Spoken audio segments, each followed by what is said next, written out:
নমস্কাৰ, আপোনালোক সকলোকে স্বাগতম জনাইছোঁ অসম ফিউচাৰ ইউটিউব চেনেল। আশা কৰোঁ আপোনালোক সকলোৰে খবৰ ভাল। তো আপোনালোকে নিশ্চয় জানে Srimanta Sankardev university of health science চমুকৈ SSUHSৰ BSc নাৰ্ছিঙৰ মেৰিট লিষ্ট বা এডমিশ্যনৰ নটিচ আহি গ'ল। তো প্ৰথমতে চিলেক্ট হোৱা সকলোবিলাক কেণ্ডিডেটক আন্তৰিক অভিনন্দন যাচিলোঁ। তো এতিয়াৰ পৰা আপোনালোকে নতুন এখন কলেজ আৰু নতুন এটা পৰিৱেশত থাকিব লাগিব। তো লাইফটো কিছু চেঞ্জ হ'ব। তো যিকি নহওক বহুতেই SSUHSৰ BSc নাৰ্ছিঙৰ এডমিশ্যন প্ৰচেছটো জানিব বিচাৰে। তো আপোনালোকে ক'ত কেনেকৈ এডমিশ্যন ল'ব লাগিব, এডমিশ্যন ফিজ কিমান হয়, আৰু আপোনালোকে এডমিশ্যনৰ কাৰণে কলেজখনৰ ক'ত যাব লাগিব, এই সকলোবিলাক জানিব বিচাৰে। তো এই ভিডিঅ'টোত এই সকলোবিলাকৰ ওপৰত আলোচনা কৰিম। তো যদি আপোনালোকৰ চেনেলটোত প্ৰথমবাৰৰ বাবে আহিছে তেতিয়াহ'লে ছাবস্ক্ৰাইব কৰি কাষত থকা বেল আইকনটো অন কৰি থৈ দিব। আমি মেডিকেল ৰিলেটেড ইনফৰমেশ্যনবিলাক দি থাকোঁ।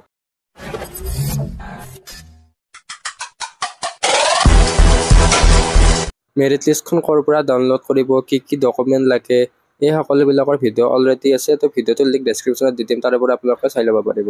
তো মেৰিট লিষ্টখনত যিবিলাক কেণ্ডিডেটৰ নাম আছে সিহঁতে 31 জুলাই আৰু 1 আগষ্ট তাৰিখে এডমিশ্যনৰ কাৰণে যাব লাগিব। তো দুয়োটাৰ যিকোনো এটা দিনত যাব লাগে। তো মই ছাজেষ্ট কৰিম যে আপোনালোকে 31 জুলাই তাৰিখে এডমিশ্যনটো ল'ব যাব।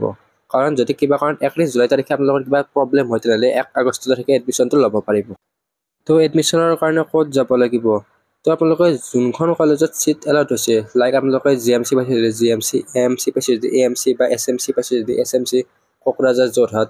তো যোনখন কলেজত পাইছে সেই কলেজখনত যাব লাগিব।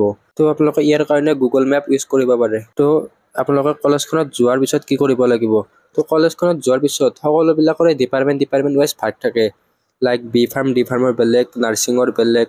তো সকলোবিলাকৰ এটা ডিপাৰ্টমেণ্ট থাকে। এক্সাম্পল হিচাপে আছাম মেডিকেল কলেজৰ কথা ধৰি লওক। তো আছাম মেডিকেল কলেজৰ প্ৰথম গেটত যোৱাৰ পিছত তাত এখন ডাঙৰকৈ গাইড মেপ দিয়া আছে।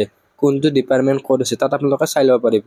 তো গাইড মেপৰ ফটো থাকিলে মই ফটোখিনি দিবলৈ চেষ্টা কৰিম। তো তেনেকৈ বাকী কেইখন মেডিকেল কলেজতো গাইড মেপ দিয়া থাকিব, তো সেইটো ফ'ল' কৰিব পাৰিব। তো BSc নাৰ্ছিঙৰ ডিপাৰ্টমেণ্টত যোৱাৰ পিছত তাত আপোনালোকক প্ৰিন্সিপাল অফিচত কিছুমান ফৰ্ম দিব। এই ফৰ্মবিলাক ফিল আপ কৰিব লাগিব।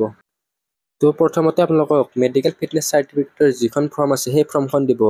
তো ইয়াৰ কাৰণে আপোনালোকে মেডিকেল টেষ্ট কৰাব লাগিব। এই মেডিকেল টেষ্টটো কেতিয়াবা ডিপাৰ্টমেণ্টতো কৰায় আৰু কেতিয়াবা আপোনালোকে হস্পিটেলখনত যাব লগা হয়। যিহেতু কলেজখনৰ লগত হস্পিটেলখন একেলগে এটেষ্ট আছে, তো আপোনালোকৰ বেছি দূৰ নহ'ব। কিন্তু আপোনালোকে এটা কথা জনা উচিত যে এই মেডিকেল টেষ্টটো সোনকালে নহয়। তো মেডিকেল টেষ্টটো কৰাতে অলপমান টাইম লয়। সেইকাৰণে আপোনালোকে যিমান পাৰে সিমান সোনকালে যাই মেডিকেল টেষ্টটো কৰাবলৈ চেষ্টা কৰিব। তো মেডিকেল টেষ্টটো হোৱাৰ পিছত আপোনালোকক কিছুমান ফৰ্ম দিব, লাইক এডমিশ্যন ৰেকৰ্ড ফৰ্ম, তাৰপিছত আইডেণ্টিটি কাৰ্ডৰ ফৰ্ম, নেক্সট আহি গ'ল আপোনালোকৰ আণ্ডাৰটেকিং বা এফিডেভিট, এইখিনি তাৰ পৰাই প্ৰভাইড কৰি দিব। তো ডিছপ্লেত এইবিলাক দেখাই দিছোঁ। তো এনেকৈ এইবিলাক ফিল আপ কৰিব লাগিব। তো এইটো প্ৰত্যেক বছৰে অলপ সাল সলনি হয়। তো এইবিলাক ফিল আপ হোৱাৰ পিছত আপোনালোকে জমা কৰিব লাগিব। তো এই ফৰ্মকেইখনৰ লগতে আপোনালোকৰ যিবিলাক ডকুমেণ্ট নিব দিছে সেই ডকুমেণ্টবিলাক জেৰক্সৰ চেল্ফ এটেষ্টটো এটেচ কৰি দিব লাগিব। তো তাত আপোনালোকৰ অৰিজিনেল ডকুমেণ্টখিনিও ৰাখি ল'ব। তো ইয়াৰ পৰা আপোনালোকে ধাৰণা এটা কৰিব পাৰিছে যে কেনেকৈ এডমিশ্যন হয়, কেনেকৈ মেডিকেল ফিটনেছ চাৰ্টিফিকেট দিব লাগে। তো এইটো অলপ সাল সলনি হ'ব। তো আপোনালোকে নিশ্চয় জানে যে এডমিশ্যনত এটা ফিজ দিব লাগে। এই ফিজটো কলেজ ৱাইজ বেলেগ বেলেগ হয়। তো আপোনালোকৰ admission fees, library fees, laboratory fees, electricity bill, transportation fees, এই সকলোবিলাক একেলগে লৈ লয়। তো আপোনালোকে ফিজটোৰ ক্ষেত্ৰত 10-15 হাজাৰৰ ভিতৰত হ'ব। আণ্ডাৰ 10 to 15K আপোনালোকে ধৰিব পাৰে। লাইক কিছুমান কলেজত 8,000 ল'ব পাৰে আৰু কিছুমান কলেজত 12,000 ল'ব পাৰে। তো এইটো কলেজ ৱাইজ অলপ ডিফাৰেণ্ট থাকে। তো আপোনালোকে 15,000 টকা এটা লৈ ল'ব পাৰে। তো এই 15,000 টকাটো এডমিশ্যনত ল'ব বুলি ধৰিব পাৰে আৰু এই ফিজটো আপোনালোকে বেংকত থ্ৰু দি নহ'লে অনলাইন যোগেও পে'মেণ্ট কৰিব পাৰিব। তো যেতিয়া আপোনালোকে হোষ্টেল ল'ব খোজে সেই হোষ্টেলৰ কাৰণে ফিজটো এক্সট্ৰা হ'ব আৰু হোষ্টেলৰ মেছৰ কাৰণে প্ৰায়ভাগ কলেজতে 2,000 টকা মেছ ফিজ হয়। তো মাহে 2,000 টকা দিব লাগে। তো এডমিশ্যন হোৱাৰ পিছত আপোনালোকৰ সকলোবিলাক ঠিকে থকাৰ পিছত আপোনালোক এডমিশ্যন লোৱা বুলি এখন ৰিচিপ্ট দিব। তো এই ৰিচিপ্টখন আপোনালোকে লগত ৰাখিব আৰু ক্লাছ কেতিয়াৰ পৰা ষ্টাৰ্ট হ'ব এইটো কলেজৰ ফালৰ পৰা জনাই দিব। তো সকলোবিলাক কলেজৰ ক্লাছ আশে পাশে ষ্টাৰ্ট হয়।